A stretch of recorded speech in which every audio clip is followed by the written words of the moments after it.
Before we get into the video, could everyone please subscribe to my HOA Karen Tales channel? Thank you so much. I was just about to take my first sip of coffee when I saw it. An official-looking envelope from the HOA. My stomach clenched. Everyone in the neighborhood feared these letters, and for good reason.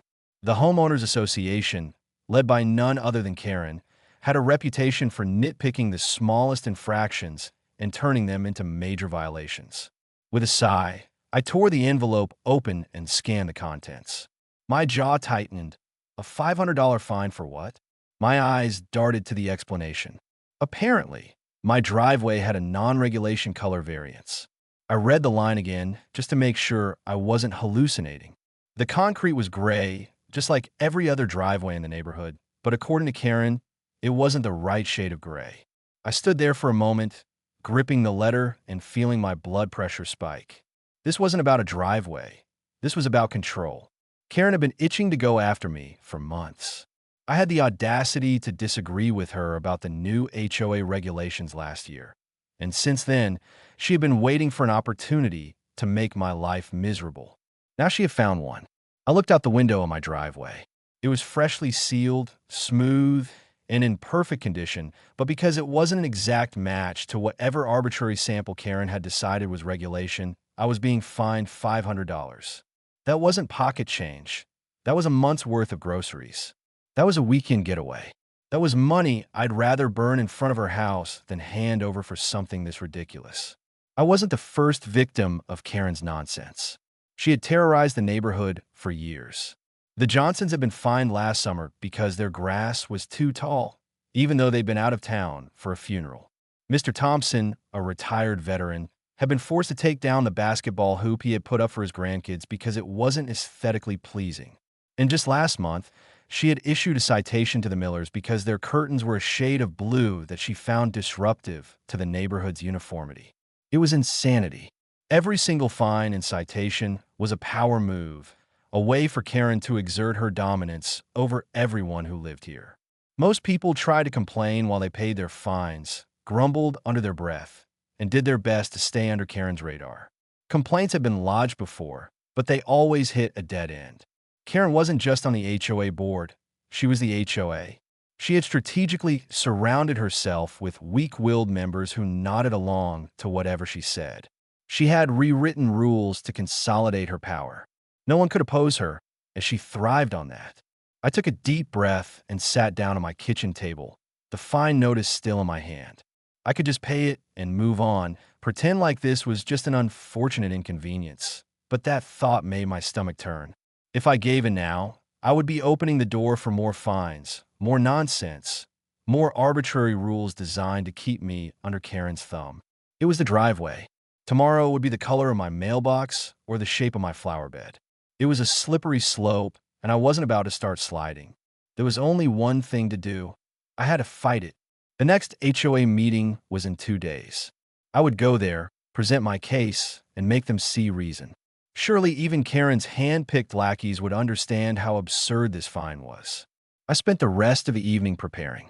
I gathered photos of other driveways in the neighborhood, found HOA guidelines, and even pulled up city regulations to make sure I had something to counter whatever nonsense Karen threw at me. By the time I was done, I felt confident. I wasn't just going to challenge this fine. I was going to win. When the day of the meeting arrived, I walked into the HOA conference room feeling ready. The room was filled with about a dozen homeowners, most of them looking weary. HOA meetings were rarely enjoyable thanks to Karen's tendency to turn them into lectures about community values and upholding standards. She sat at the head of the table, her perfectly manicured hands folded in front of her. Her smile was as fake as the plastic plants she decorated her porch with. The moment I mentioned my fine, Karen's eyes lit up with smug satisfaction. She had been expecting this. "Oh, Michael," she said, her voice dripping with fake sympathy. "I understand your frustration, but rules are rules. If we let you slide, the whole neighborhood would descend into chaos." I wasn't about to let her steamroll me. I calmly laid out my case, showing photos of other driveways with similar shades, referencing HOA guidelines that didn't specify exact color codes, and even pointing out that my driveway had been approved when I first moved in. I could see some of the other homeowners nodding along, clearly agreeing with me. Maybe I was actually making progress. Then Karen leaned back in her chair and gave me the smug look I had ever seen. "Michael," she said sweetly, "the rule book clearly states that any exterior modification requires pre-approval from the HOA board. Did you submit a request before resealing your driveway?" I blinked. I hadn't, because no one ever had to.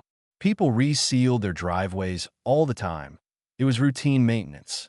But technically, I hadn't gotten approval, and that was all Karen needed. "Then I'm afraid the fine stands," she said with a satisfied smile. "This meeting is adjourned." I stared at her, barely able to contain my frustration. She had me, not because I was wrong, but because she had crafted the rules in such a way that she could twist them to her advantage whenever she wanted. I had walked in expecting a fair fight, but I had been naive. There was no fairness in this HOA. There was only Karen's word, and as long as she sat in that chair, no one could oppose her. The homeowners filed out, some giving me sympathetic looks, others shaking their heads as if to say I should have known better. I felt the anger bubbling inside me. I tried to play by the rules. The rules, and I'd been slapped down for it. Karen had made one thing very clear. I wasn't just another homeowner. I was a target. As I walked back to my house, still holding that ridiculous fine notice, something shifted inside me. This wasn't over. Karen thought she had won, but she had just made a mistake. She had made me care, and if there was one thing she hadn't counted on, it was what happened when someone pushed me too far. I wasn't just going to fight this fine. I was going to make sure Karen never had the power to fine anyone again. I sat on my porch that evening, staring at the fine notice in my hands. The inked words felt like a personal attack, not just against my driveway, but against my right to exist peacefully in my own home. Karen had made it clear that this wasn't about rules. It was about control. She thrived on power, and she enjoyed making people feel small. Most of the neighborhood had already accepted that fighting her was useless, but I wasn't ready to back down just yet. I just needed to be smarter about it. I had already tried the reasonable approach, but reason had no place in Karen's kingdom. If I was going to win this war, I needed a new strategy. As I sat there fuming, an idea began to take shape. Karen had weaponized the rule book against me, twisting vague wording to justify her ridiculous fines. But what if I could use that same rule book against her? The HOA had 100 different regulations, many of which were so convoluted that no one truly understood them all. But Karen had to be breaking at least one of them. She wasn't some invincible dictator.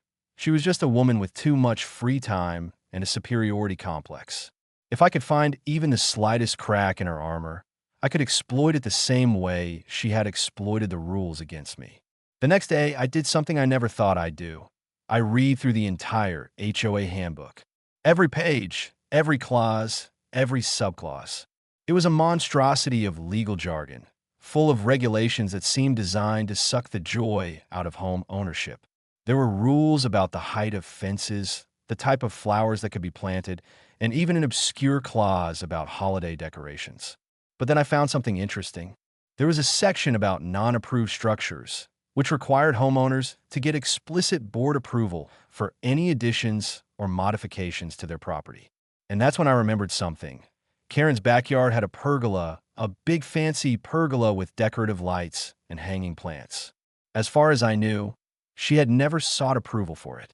She had built it a few years ago, back when she was an HOA president, and no one had dared question her about it. But the rule book was clear. If a structure wasn't approved, it was subject to penalties, just like my driveway.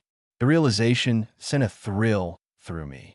If Karen wanted to play this game, I was about to give her a taste of her own medicine. I waited until nightfall before submitting the complaint. The HOA had an anonymous. The anonymous reporting system was probably designed for nosy neighbors to snitch on each other without consequences. I filled out the form citing Karen's pergola as a non-regulation structure, attaching a few photos I had snapped discreetly while walking past her house. Then I hit submit and went to bed with a smirk on my face. The next morning, I saw the HOA inspector, one of Karen's loyal minions, knocking on her door. I casually sipped my coffee from the porch, pretending not to watch as she answered. Her expression shifted from confusion to outrage in a matter of seconds. She was arguing with the inspector, waving her hands in exasperation. But the rules were the rules, and for once, she wasn't the one enforcing them. She had no choice but to accept the violation notice, just like I had been forced to accept mine. For the first time since this battle began, I felt a sense of satisfaction. It wasn't a full-blown victory, but it was something. Karen was finally getting a taste of her own medicine, and she hated it. But I had underestimated just how petty she could be when her authority was questioned. Because the very next morning, I woke up to another fine. I found a notice taped to my front door, as if she wanted to make sure I saw it the moment I stepped outside. I read the citation and laughed in disbelief. A $250 fine for improper trash storage. Apparently, my garbage cans had been visible from the street on a non-trash day. A technical violation buried deep in the HOA rulebook. I had never even thought about it before, and neither had anyone else. People left their bins in their driveways all the time, but Karen had found a way to hit back, and she had done it fast. It was clear now this wasn't just about a single violation anymore. Karen had declared war, and she was playing for keeps. If I wanted to survive this, I had to think bigger. The tit-for-tat approach wasn't going to work. She had too much control and too many people under her thumb.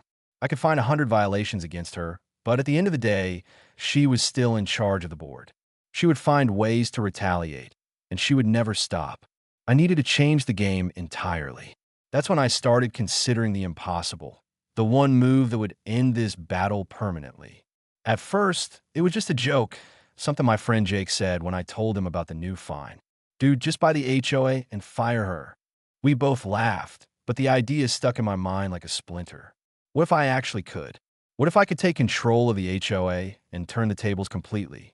I did some research that night, diving into the HOA's financial records, which were available to all homeowners. That's when I discovered something interesting. The HOA wasn't as powerful as Karen made it seem. In fact, it was struggling. A few years ago, they had made some bad investments, something about a failed clubhouse renovation, and their financial reserves were running low.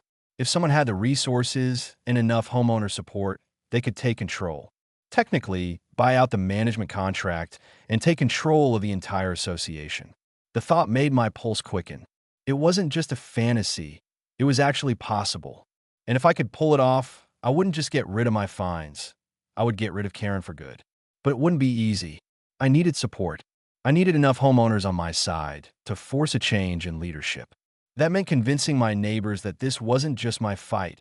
It was our fight. Karen had wronged plenty of people over the years, but many of them had given up, believing she was untouchable. I had to show them that she wasn't. Over the next few days, I started talking to my neighbors. I went door to door, explaining my plan and showing them how Karen's reign of terror could finally come to an end. At first, people were hesitant. They had lived under her rule for so long that they couldn't imagine anything different. But then I brought up their own experiences, the ridiculous fines, the power trips, the constant harassment over minor infractions. I could see their resentment bubbling up. The more I talked, the more support I gained. By the end of the week, I had a list of homeowners who were willing to back me. We had enough signatures to call for a vote of no confidence against Karen and her board.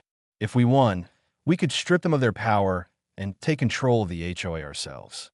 I had started this fight because of stupid fine, but now it was about so much more. It was about taking back our neighborhood. It was about putting an end to Karen's dictatorship once and for all. And I was just getting started. I sat at my kitchen table, staring at the growing stack of HOA violation notices I had collected over the past few weeks. Karen had made it clear that she wasn't going to stop. Every time I pushed back, she retaliated harder, slapping me with another fine, another ridiculous rule, another attempt to make me submit. The trash can violation was just the latest in a string of absurd infractions she had created to make my life miserable. It wasn't about following rules. It was about proving a point.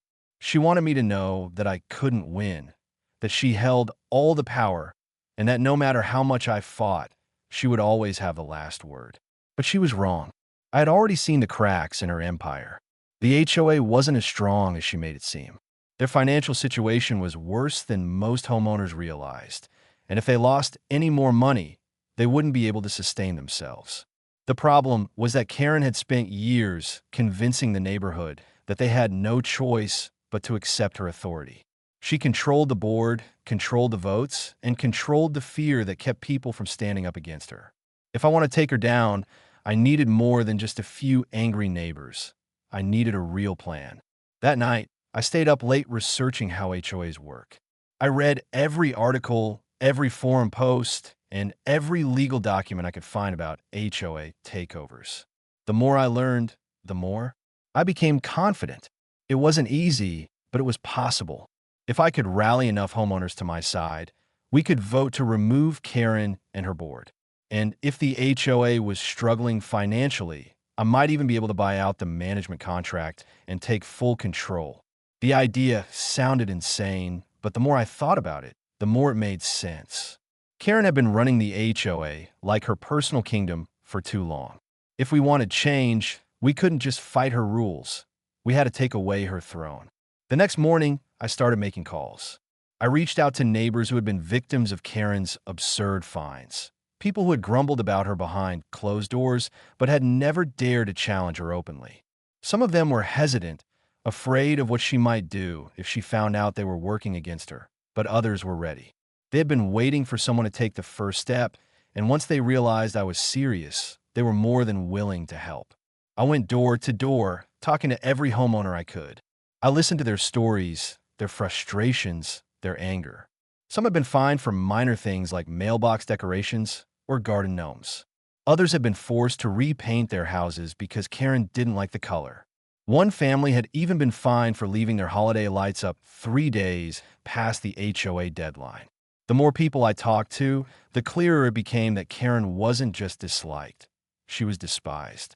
As I gathered support, I also dug deeper into the HOA's finances. I requested official records, something that all homeowners had the legal right to do. What I found only confirmed what I had suspected. The HOA had been mismanaging funds for years. They had spent thousands on unnecessary landscaping projects, consultant fees, and Karen's pet projects while ignoring real issues like road repairs and community maintenance. More importantly, they were sitting on a pile of unpaid fines, money that they expected homeowners to eventually pay but hadn't actually collected yet. If even a fraction of the neighborhood refused to pay their fines, the HOA would be in serious trouble. With every conversation and every piece of evidence I gathered, my plan became clearer. First, I needed to get enough signatures to call for a vote of no confidence. If I could get enough homeowners on board, we could force an election to remove Karen and her board members. If we won, we could replace them with people who actually cared about the neighborhood instead of using the HOA as a tool for personal power. But even that wasn't enough. Karen would still be around, and she would fight back. That's why I had to take it one step further. If the HOA was weak enough, I could buy out the management contract and take full control. And once I had control, I could do something no one had ever dared to do before. I could dissolve the HOA entirely. The thought sent a thrill through me. No more fines, no more ridiculous rules, no more Karen. The neighborhood would finally be free. Karen wasn't stupid. She knew I was up to something the moment she noticed homeowners whispering to each other and avoiding her at meetings. She started pushing back harder. She began enforcing rules even more aggressively, issuing fines at an unprecedented rate. Some of the homeowners who had initially supported me started to back off, afraid of what she might do to them. I understood their fear. Karen had spent years conditioning people to believe that she was untouchable. If they fought back, she would make their lives hell. But I wasn't backing down. I needed a big move, something that would prove to the entire neighborhood that Karen could be defeated. That's when I found it, her biggest mistake yet. Karen had been so focused on punishing homeowners that she had forgotten to follow her own rules. While digging through HOA records, I discovered something that made my blood rush with excitement. The rules about how elections were supposed to be held included specific notice requirements and term limits for board members. Karen had been president for years, but according to the official documents, her last re-election had been done improperly. She had failed to follow the correct procedures, meaning that legally, she wasn't even supposed to be in charge. I had her. With this information in hand, I called for an emergency meeting, citing legal concerns about the HOA's governance. Karen tried to shut it down, but she couldn't ignore the fact that I had proof. I presented the documents to the homeowners, explaining that Karen had been running the HOA illegally for years. Some people gasped, others murmured in agreement. Karen turned red with rage, but she couldn't deny the evidence. She had broken her own rules, and now everyone knew it. That night, I submitted the necessary paperwork to call for an official vote of no confidence. The homeowners had a choice: keep living under Karen's rule or take back control of their own neighborhood. I could see the shift happening in real time. People who had been afraid before were starting to believe that change was possible. Karen had lost her grip on them, and she knew it. The vote was scheduled for the following week. If we won, Karen would be removed as HOA president. If we lost, she would double down on her reign of terror, and things would get worse than ever. The stakes couldn't be higher. I wasn't just fighting for myself anymore. I was fighting for every person in this neighborhood who had ever been bullied by Karen's ridiculous rules and arbitrary fines.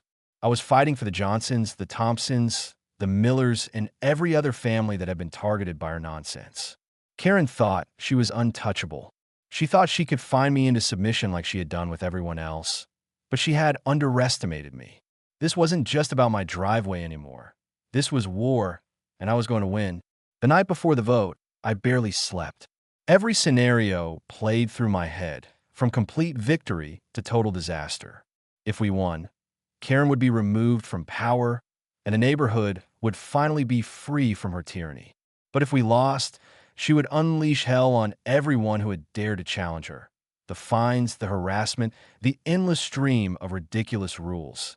It would all get worse. She would punish us for even thinking we could stand against her. I had spent weeks gathering support, knocking on doors, listening to homeowners vent about their frustrations. I had armed myself with legal documents, proof of Karen's mismanagement, and the undeniable fact that she had violated her own election rules. But in the end, it all came down to the vote. The meeting was held in the HOA clubhouse, a small, overly decorated building that Karen had spent thousands of dollars renovating without anyone's input. It was packed. More people had shown up than I had expected, some standing against the walls because there weren't enough chairs. The tension was thick. Homeowners whispered to each other, glancing at Karen, who sat at the front of the room with her arms crossed. Her expression was unreadable, but I knew she was nervous.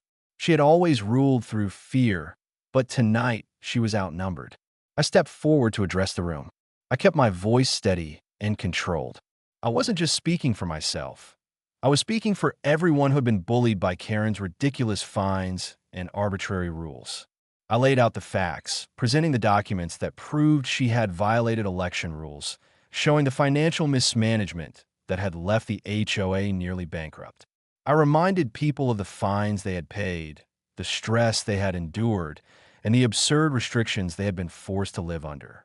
I could see heads nodding, people whispering in agreement. This wasn't just my fight anymore. It was theirs too. Then Karen stood up. She didn't argue the facts. She didn't even acknowledge the legal violations. Instead, she did what she always did. She tried to manipulate. She played the victim, claiming that she had only been enforcing the rules to protect the integrity of the neighborhood.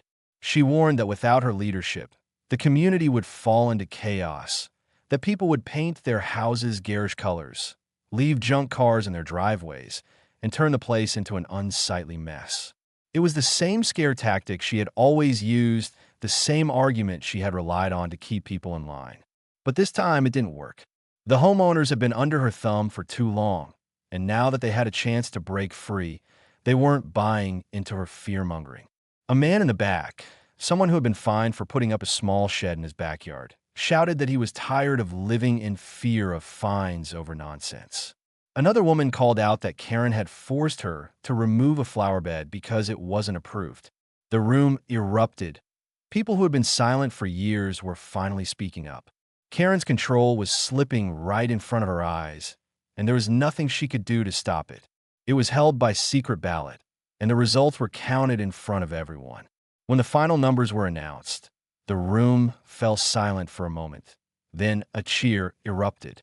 Karen had lost by an overwhelming margin. The homeowners had voted to remove her as HOA president. Karen's face turned bright red. She stood up abruptly, looking around the room as if expecting someone to come to her defense, but no one did. The people she had once intimidated were looking at her differently now, not with fear, but with relief. She opened her mouth as if to argue, but then she snapped it shut. Without another word, she grabbed her purse and stormed out of the clubhouse, slamming the door behind her. For the first time in years, the neighborhood was free, but my work wasn't done. Removing Karen was only the first step. The HOA was still in shambles. And if we weren't careful, another power-hungry person could take her place and continue the same cycle of nonsense. That's why I had a second plan, one that would make sure no one else could ever use the HOA as a tool for control again. The next day, I made an offer to the HOA board. I had been watching their financial situation closely, and I knew they were struggling. The HOA had legal expenses, unpaid fines, and a dwindling reserve fund. With Karen gone, they had no clear leadership, and most of them were just regular homeowners who had been bullied into compliance by her over the years. They weren't interested in fighting. They just wanted this whole nightmare to be over. I offered to buy out the HOA's management contract. If they accepted, I would take control of the association and decide its future. They were hesitant at first, but when I laid out the numbers, they saw the reality of their situation. Without a strong financial turnaround, the HOA would go bankrupt within a year, and if that happened, every homeowner in the neighborhood would suffer. A week later, the deal was finalized. I officially owned the HOA, and the first thing I did was dissolve it. There were a few legal hurdles, a few final steps, but in the end, I made sure that the HOA ceased to exist. No more ridiculous fines, no more arbitrary rules, no more Karen. When the news spread, the entire neighborhood celebrated. Homeowners painted their houses whatever color they wanted. People put up decorations that had been banned for years. One guy even installed a massive neon-lit fountain in his front yard, just because he could. The neighborhood wasn't falling apart like Karen had predicted. It was thriving. Karen, on the other hand, was furious. Without the HOA, she had no power over anyone. She tried forming an independent neighborhood committee, but no one joined. She tried reporting people to the city for violations, but none of them were actually against city code. She had lost, and she knew it. A month later, she put her house up for sale. By the end of the year, she was gone. As I sat on my newly re-stained, completely unregulated driveway, sipping a cup of coffee, I watched her moving truck pull away. All away, I thought about everything that had led up to this moment. The fines, the fights, the sleepless nights. And I realized something. It had all been worth it. Karen had spent years making the neighborhood miserable, believing she was untouchable. But in the end, all it took was someone who refused to back down, someone who saw through her nonsense and fought back. And I had done exactly that. The neighborhood felt different the moment Karen left. It wasn't just the absence of her constant surveillance, her nitpicking, or the endless stream of violation notices. It was something deeper. People who had once been wary of stepping out of line were now freely making changes to their homes, setting up decorations, repainting their houses, and even talking to their neighbors more. The air felt lighter, like a weight had been lifted from the entire community. For years, Karen had ruled with fear, making people feel like prisoners in their own homes. But now, the shackles were gone. I took a walk down the street, enjoying the newfound sense of peace.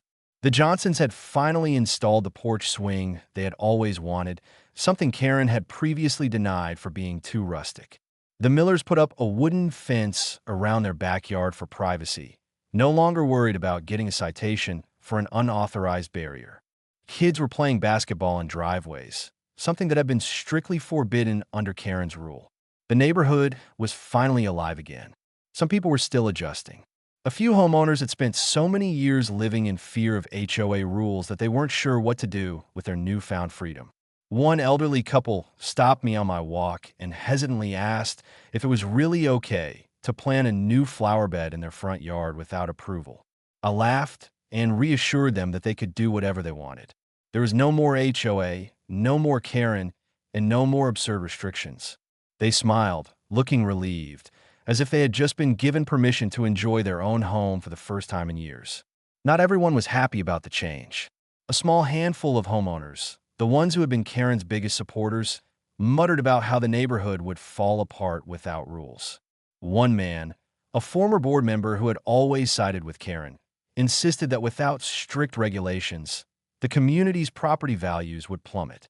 He warned that people would start leaving junk in their yards, parking boats in their driveways, and turning the place into a mess. But weeks passed, and none of that happened. If anything, the neighborhood started looking better than ever. Without the HOA draining money for unnecessary projects, homeowners were using that money to improve their own properties. People who had been fined for minor infractions were now able to put that money toward actual maintenance. The streets looked cleaner, the houses looked well kept, and people actually took pride in their homes again. The chaos that Karen had warned about never materialized. Finally, we had control over our own properties, and we weren't about to abuse that freedom. Of course, there was still the matter of what to do with the former HOA clubhouse. Without the HOA, the building was essentially useless, and the neighborhood had to decide what to do with it. Some suggested selling it and splitting the money among homeowners. Others thought it should be turned into a community center. In the end, we voted to donate it to the local school district, where it would be used as an extracurricular space for students. It was a fitting end to a building that had once been a symbol of Karen's power. Karen herself was still bitter about the whole situation. Even after she moved out, she sent a few nasty emails to homeowners, warning them that they had made a terrible mistake. She claimed that without her leadership, the neighborhood would deteriorate and people would regret removing her. She even tried reaching out to a few of her old supporters, encouraging them to form a new committee to restore order to the community, but no one was interested. They had seen what life was like without her control, and they weren't about to go back. The final nail in the coffin came when the city did its annual inspection of the neighborhood. Karen had always bragged about how her rules kept the community in perfect order, but the city report showed something different. Under her leadership, the HOA had actually neglected several key maintenance areas, focusing instead on cosmetic issues that only serve Karen's personal preferences. Sidewalk repairs had been delayed for years, street signs had gone unreplaced, and drainage issues had been ignored. With the HOA gone, the homeowners took it upon themselves to work together and fix these problems. Within a few months, the neighborhood was in better shape than it had ever been, and without any of Karen's oppressive interference. I still remember the day I officially threw away my last violation notice. I had kept them all as a reminder of what I'd fought against, but now they no longer held any power. One by one, I tossed them into the trash, letting go of the frustration, the anger, and the nonsense that Karen had brought in my life. The last one, the original $500 fine for my driveway, I held on to for a moment before finally tearing it up and throwing it away. It was over. She had tried to fine me into submission, and in the end, I had taken everything from her instead. A few of my neighbors stopped by that evening to celebrate. We grilled burgers in my backyard, laughing about the ridiculous things Karen had once enforced. Someone brought up the time she had forced a homeowner to remove a garden gnome because it was too whimsical. Another person recalled how she had issued a citation for a flagpole that was half an inch taller than the regulation height. The stories kept coming, each one more absurd than the last, and we laughed until our sides hurt. It was the first time in a long time that people in this neighborhood had felt truly relaxed as the night went on. As people started heading home, I stood in my driveway, looking at the street where everything had changed. It was hard to believe how far things had come. What had started as a ridiculous fine had turned into a full-scale war. And in the end, I had one, not just for myself, but for everyone who had suffered under Karen's reign. I took a deep breath, enjoying the quiet of the night. There were no more notices waiting for me in my mailbox, no more threats of fines, no more rules dictating how I had to live in my own home. The HOA was gone, Karen was gone, and the neighborhood was finally free. Looking back, I realized something. Karen had spent years making people feel powerless, convincing them that they had no choice but to follow her ridiculous rules.